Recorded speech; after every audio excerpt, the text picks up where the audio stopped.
Jewelry Television, the world's largest retailer of loose gemstones, takes you on a tale of one incredible stone, one of the largest rubellite crystals ever found, the mighty Rewa Okan. From its discovery in a dry alluvial riverbed in the far reaches of Nigeria to the workshop of the world-renowned gemologist Bill Barker, with the help of JTV's senior gemstone buyer George Williams, learn firsthand about the speculation involved in the trading and selling of rough gemstones. Worst case scenario is that we get inside it and it's so full of veils and tubes and needles that it doesn't produce the quantity of facetable stones we would expect. The best case scenario is that this stone could be glassy inside, in which case this will be a Cinderella story that you might see on the national news, because this is huge and we will get some great stones out of here. Make the first cut and feel the excitement that ensues. This is wonderful.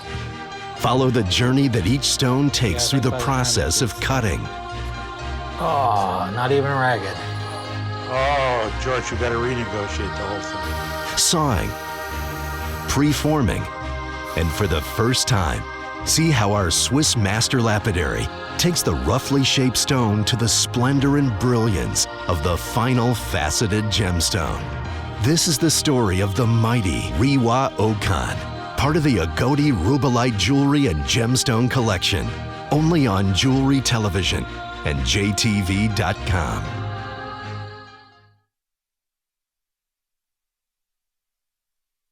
Rubellite's beautiful range of color is a personification of opulence. No other gemstone displays its comparable flair.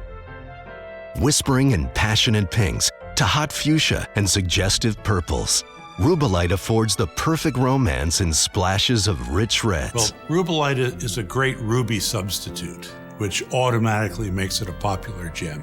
It's sort of the poor man's ruby, if you will. But it comes in a wide range of colors. The reds, for example, can be orangey red, brownish red, pinkish red, or a very dark red. Rubellite, deriving its name from the Latin word rubellus, meaning coming from red, is a lustrous reddish pink and purple tone variety of tourmaline. In the 17th century, the Tsar of Russia commissioned many items of gemstone jewelry to be made for the imperial crown court. Most of these gems that were originally thought to be rubies have later been discovered to be rubellite. Extremely rare, rubellite took the jewelry world by storm in the 1990s, following the discovery of new deposits that quickly dried up.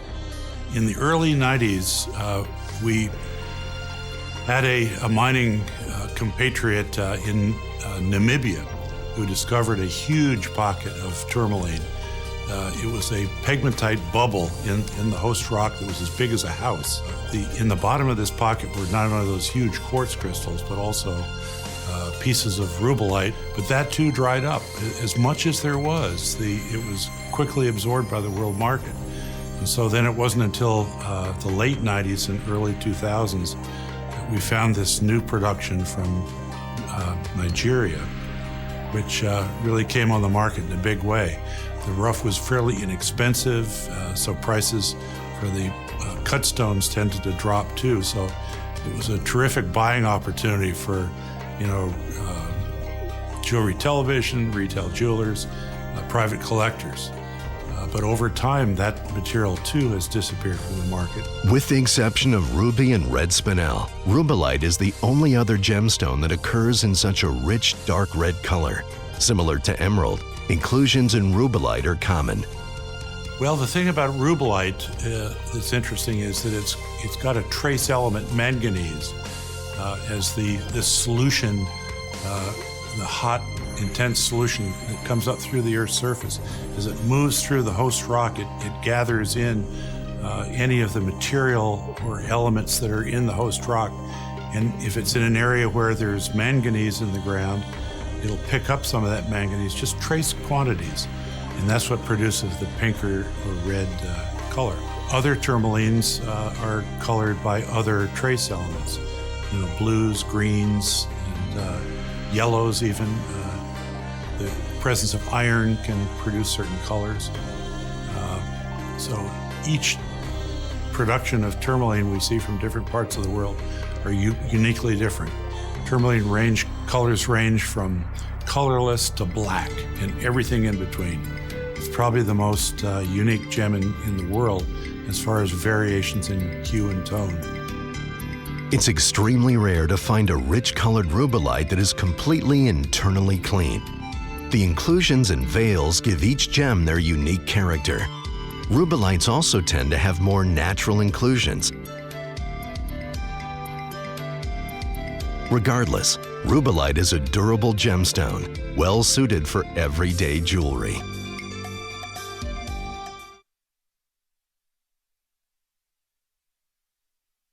Finding a single crystal of gem-quality tourmaline, weighing anywhere near 48 pounds, is something that only happens once in a lifetime, if ever, in the career of a gem enthusiast.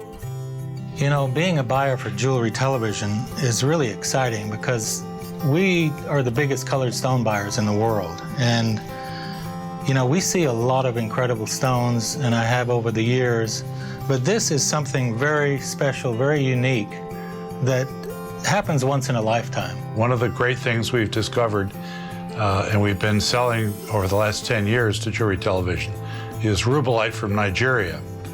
And about 6 months ago, we received a parcel from our supplier there, and it contained a single crystal segment that weighed 7.2 kilos. And at that time, we were asking the supplier if he knew of any other large pieces. He said he did not, but he would talk to the diggers, the people who are mining this material. And believe it or not, in early December, he called me to say that he'd found another large piece. This one weighs an incredible 48 pounds. Once Bill got the crystal into his workshop, he knew the person to call instantly. When Bill called me up and told me about this new big rock, I was very excited. We pretty much did a deal on the phone. But of course, I had to come out and do my due diligence and have a look at this thing. And it was with great anticipation that I got on the plane, and I'm out here now. We've had the good look into it. You know, it's always scary because, you know, you can tell, you can kind of guess from what you see around the surface areas how this gem can be inside, but you can never be 100% sure until you make that first slice. And I can't wait to slice this baby open. It's gonna be a lot of fun. I can't wait for it. We estimated the yield on this will be about 15,000 carats of cut rubellite. And obviously, before we get to that point, though, of cutting the stones, we've got to go through a laborious process of sawing this big crystal. So if you look behind me, you'll see a large saw that has an 18-inch saw blade. It's going to require a blade that large to get through this piece. The piece is some 7 inches thick and some 11 inches wide. I have never seen or heard of a rubellite tourmaline crystal anywhere close to this size, and especially of the quality. And it's extremely unusual to find a crystal so large in nature. In fact, in all my experience, 30 years in this business, I've never seen anything that even approaches this in size. The largest one I've seen was maybe, 5 or 6 inches in diameter. I tell you what, I'm looking at one little piece here that we broke off, and it is fabulous color, and it's great crystal. I can't wait to open this guy up. This 48-pound piece is going to produce a lot of fine gemstones, stones from maybe 1/4 of a carat up to several carats, any of which would be a wonderful collector piece.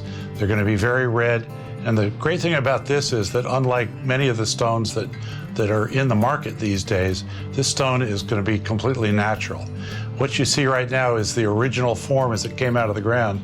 There's still clay on the piece from where the piece was formed in the rock. Things about this is that we can track the progress of this stone from the ground all the way through cutting, and at no time will it ever be treated. No heat treating, no irradiation. What you see is what you get. So what you're looking at right now is the same material that your stone's going to come from. Cutting any large stone isn't exactly easy, but when you're trying to save as much of the gem material, a whole different set of problems can arise. Let the process of breaking the intact crystal down begin. One of the biggest challenges we had with our new Nigerian Rubellite was the size. It was something like 48 pounds. This was a massive crystal, which you realize there aren't standard saws to even cut through that. So we had to get something from another trade, bring it in, and actually cut through that material. Now, the reason you have to do that is to see where the good crystal is in the interior of the mineral. The first step to cut a couple of major cuts through this piece with an 18-inch slabbing saw.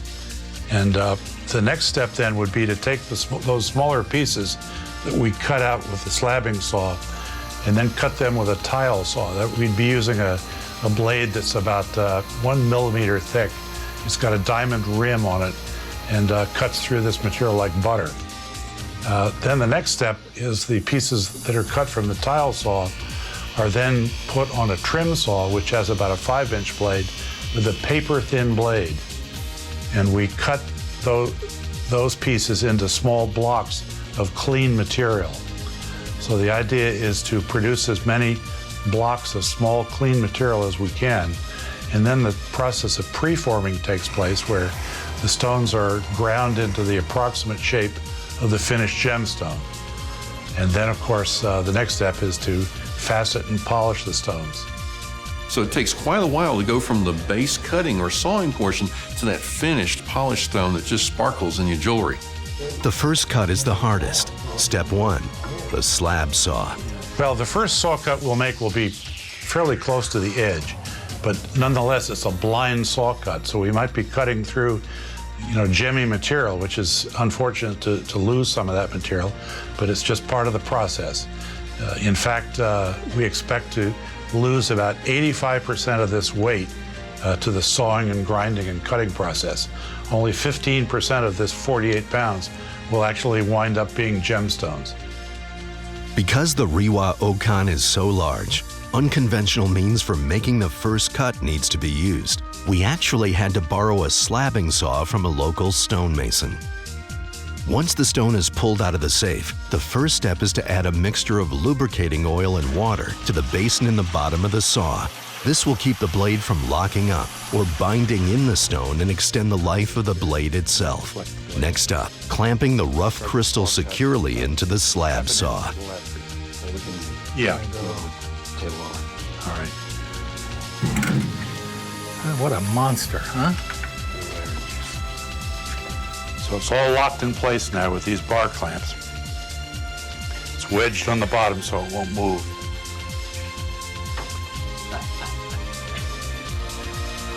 We are now ready to saw. Well. Ready? Let's do it. Here we go. Just push it down? Just pull it forward towards Brian. There you go. About to hit here. So tell me, what are we hearing? Well, that's the saw blade just engaging with the piece of rock. And the rock is attached on a plate to a worm gear that eases the piece of material into the saw blade. And so that sound you hear now that'll be the same sound you hear throughout. The feed rate is about 3 inches per minute. So it's a very slow process of feeding. Well, we're just watching the blade to make sure that it's not deflecting. Sometimes when the blade approaches the rock, if the rock has been put in there at an angle, it could cause the blade to deflect, which we don't want to happen. Yeah. After about 20 minutes, the team runs into a problem with the first cut. The unconventional clamps that were being used actually blew a hole in the back of the protective cover of the slab saw. We've completed the saw cut as far as we can. And now the next step will be to just simply wedge a little piece of metal in there, pop it open, and we'll have the clean piece broken away.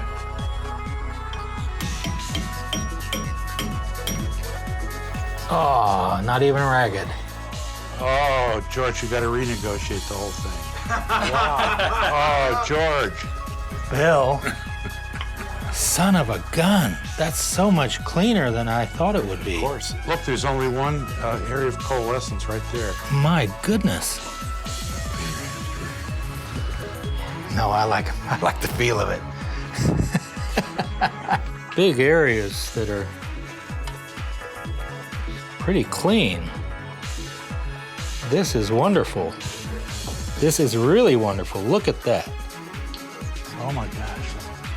We'll saw right through a couple of those veils, and we'll have clean material to work with. Congratulations, guys. Thank you. Oh, I tell you. Yeah, all the way through. Through and through, like I said. All the way through. Except it's better. They're nowhere near the number of veils that That's I right. thought would be there. Well, I'm not worried about the yield now. I had a little concern before, Yeah. but Well, that was legitimate concern, George. this makes me very, very happy. You know, this is, as you said, it's glass-like, just like it was on the bottom of that surface. Yeah. It kind of gives you an indication, Yeah, doesn't what's going on the surface is usually an indication of what's going on inside the piece. Step 2. The tile saw. Okay, this piece has just been sawn off the large saw, and it looks very dark, but it's because it's solid rubellite. So now we have to make a series of secondary cuts in order to get down to the smaller pieces that are actually clean. So you can see a line here. It's actually what we call a growth line. It runs right through here. That first saw cut will be made right through there.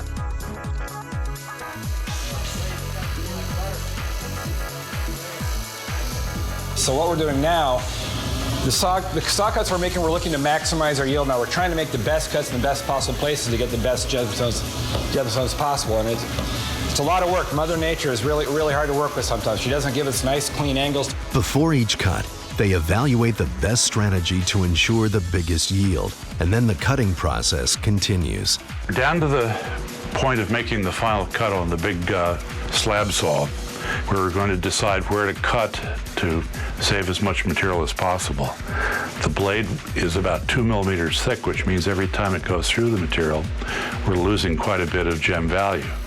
So we want to make these saw cuts as judicious as possible. You could saw right on that saw crack, which is what we might ordinarily do, but we're trying to make all these saw cuts perpendicular to the C-axis of the material, because the C-axis is actually the color axis, the best color.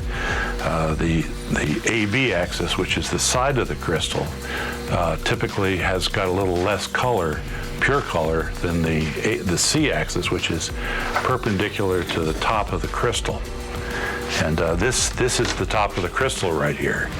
So we want to make a saw cut not here along that fracture line, it's a rehealed fracture, but rather perpendicular to the C-axis. So when we get down to the later saw cuts where we're cutting to make preforms, the saw cut angles will be in correct relationship to the color axis of the material, so that each finished stone will be face up color-wise.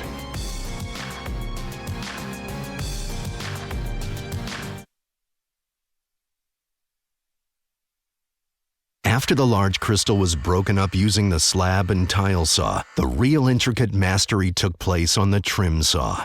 Every gem from the Riwa Okan Agodi Rubellite started as a cube or saw block, hand cut in the workshop. After many weeks of work, the rough gems are finally ready for the next step in their evolution. We've been working 7 weeks to prepare that big 48-pound rubellite crystal for cutting. And this actually, as you know, is the most important step in the process, because if the sawing isn't done right, the end product is going to be unsatisfactory. So we've taken the sawing to a new level here. We've done all the sawing that the factory would ordinarily do, even right down to the smallest pieces. So I'd like to present to you the 48-pound piece. Wow, here we go. Oh my goodness. Wow. What we have, Man, look at the color and the clarity. and it weighs there's about 28 pounds here, which means we actually lost about 45% of the piece during the process of sawing. We knew that we had to cut it as clean as possible, but because it's rubellite, there are typically needles in it and slight veils that are characteristic of the product. So, very few of these stones will be totally flawless. Many of them will have needles, but they'll be very small and indistinct for the most part. What we're doing now is making a quick screening of the large material from the small so we can get a better idea of what we're dealing with in terms of the different shapes and sizes we can cut from these saw blocks. So we have an interchangeable system of different size screens. Whatever size we want, we just put it in here. And we can screen out to any size we want.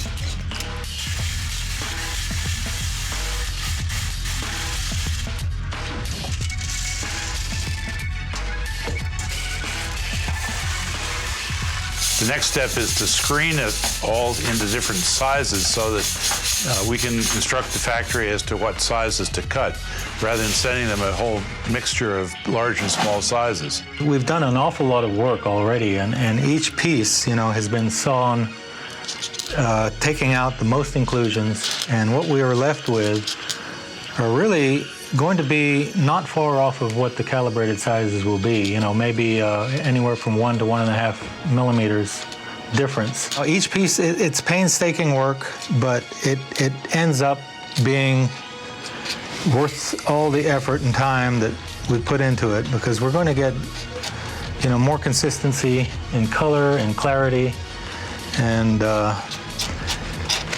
each stone will be wonderful. Well, George and I have spent the better part of a day analyzing the saw blocks that we made, and our final yield estimate is just slightly below what we'd originally projected when we looked at the first piece of rough in its original state, some 48 pounds. And we think that the yield estimate at that time was very accurate, all things considered. Each stone will be a fine example of Nigerian rubellite.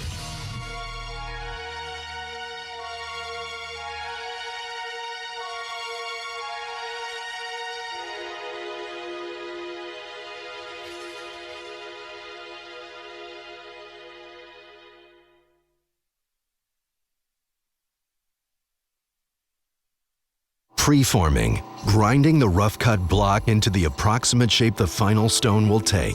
What we're doing here is doing the final trimming of the piece of rough, preparing it for the preforming process, which is the process of grinding the piece of rough into the approximate shape of the finished gemstone.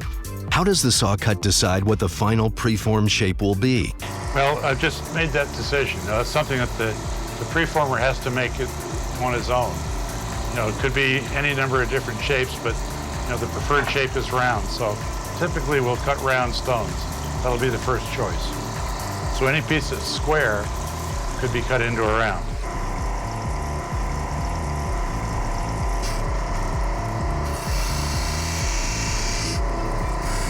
Yeah, each stone is hand preformed like this, and what you wind up with then is a preform, which is the approximate shape of the finished gemstone. In this case, it's a round rubellite. What we've done now after sawing yesterday into small blocks of clean material, we've produced what we call preforms, which is obviously the finished gemstone in its rough form. It's going to produce a Portuguese round gem. This is really fine material. The thing about it is it's so very red.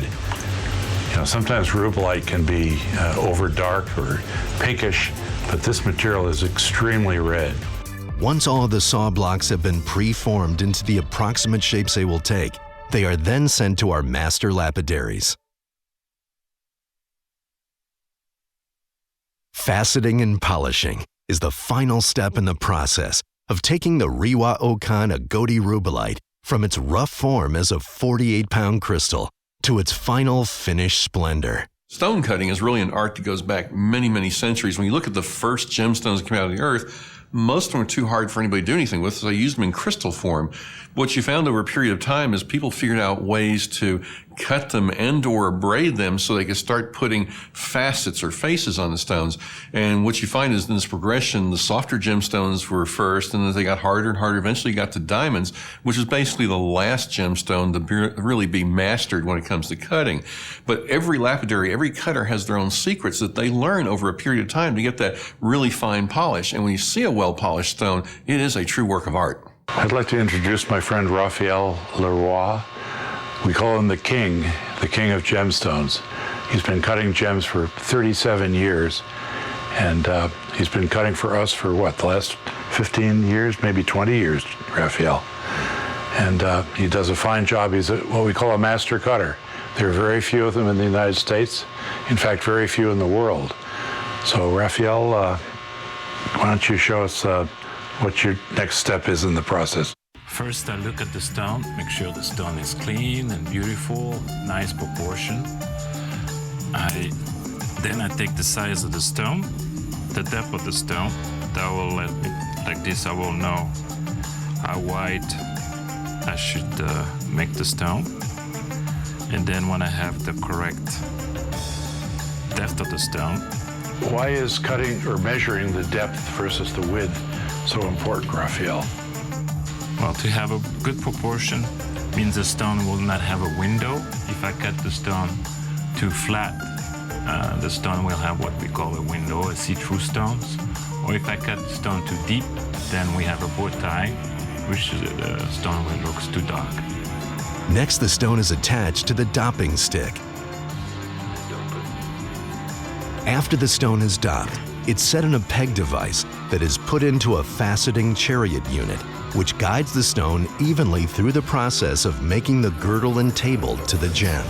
Start and make sure I get enough water against the wheel. It's a diamond wheel. All right, I'm going to girdle the stone inside that chariot here. Go it slowly against the wheel, turning around. Alright,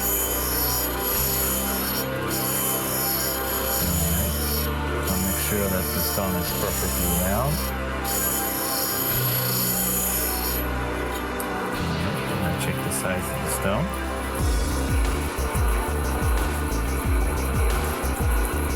And it's 12 millimeters, that's exactly what I want. Perfect. So the stone is girdled. I take it off. I'm looking a little light. Sure it's perfect. So when the girdle is done, I'm going to do the table.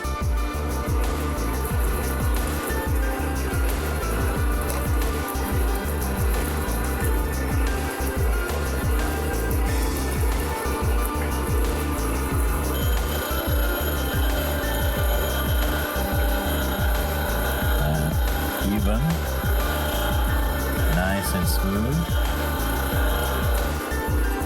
It sounds very good. I'm going by the sound also. Now look at the table. I'm touching all the table. It's flat, even, and the table is about 65%, which is perfect to start it. And I'm ready to cut the crown. Once the table and girdle are cut, the faceting begins, using the jam peg system of cutting and polishing. All right. I'm ready to cut the crown. I'm going to put 4 main facets first, and then finish with 8.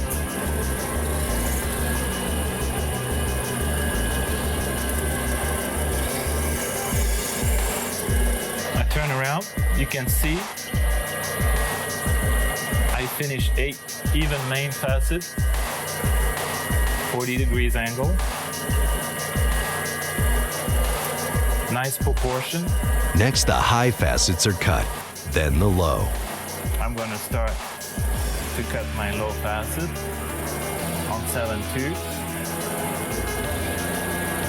and you can see. When it dry, I can see exactly where I'm hitting.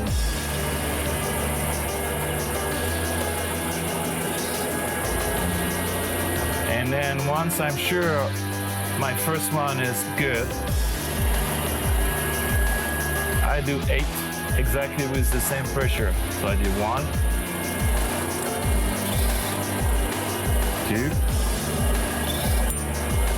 3, 4, 5, 6, 7, 8. There we go. I have finished 8 facets, my low facet. So I finished right now. I finished the crown. All the 33 facets are done. The table is 1, and then 32 facets on the crown. That's 33 facets. Once the facets are cut, the polishing begins. So I have to cut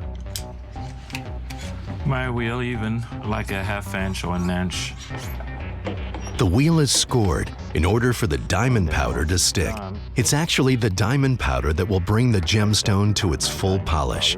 This process is called charging the lap. This is for the glassy polish.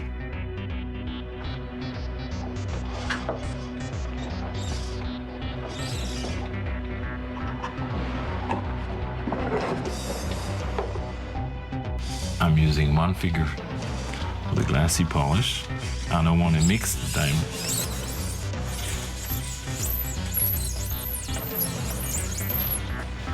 I'm charging the lap even.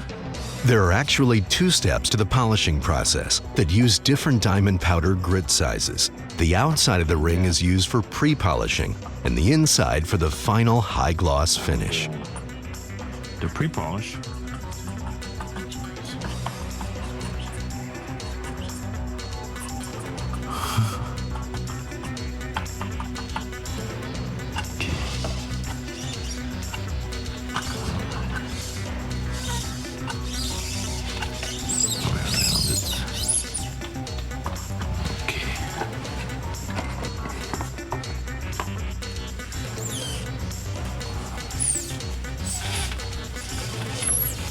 I'm mixing it up, make sure it's even.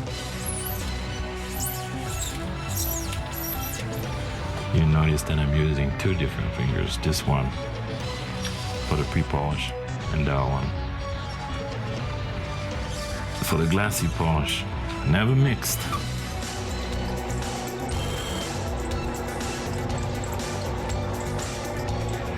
The first facet that is polished is the table because it's the biggest.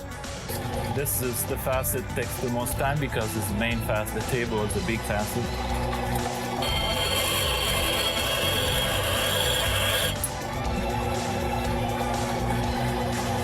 So I touch, make sure I'm touching the whole facet, get out all the scratches. This is a pre-polish. Once the pre-polishing has taken out all the fine scratches and lines, the gem is ready for the final step, using the inside polishing ring. So it's very fast because it's important that the cutting wheel, when you do the cutting, it's very fine so that when you do the polishing, you polish very fast. When the pre-polish is ready, I'll go to the glassy polish. See, now it's very smooth. It doesn't grind as much. Once the table is polished, the 32 other facets are pre-polished and then glassy polished in the same manner. And we have a very nice polish. The process is then repeated on the pavilion, or bottom of the stone. This is the final product. After I finish to cut the pavilion, this is the way it looked like just before I dop the stone. That's the... When the stone is finished the full faceting and polishing process on both the top and bottom of the gem, it's ready to be taken off the dop stick. The wax is almost out, completely out. Let's see, there's a little bit of wax. So what I'm doing, I'm waiting that the stone cool off a little bit. before I put an alcohol in there. And this is the way I started. See the preform. And you will see the stone finish once after it's clean. It's ready, it's cool enough to put in alcohol. There we go. This is the way it looks when we started. This is the preform. Now you can see it doesn't have any brilliance before it's cut and polished, but you can see the big difference from the stone I started to the stone I finish. This is a nice brilliant cut. Really nice proportion. Beautiful color. Lovely color. Nice rubellite. The process from start to finish can take a master lapidary anywhere from 1 hour to 3 hours, depending on the cut or special characteristics of the gemstone.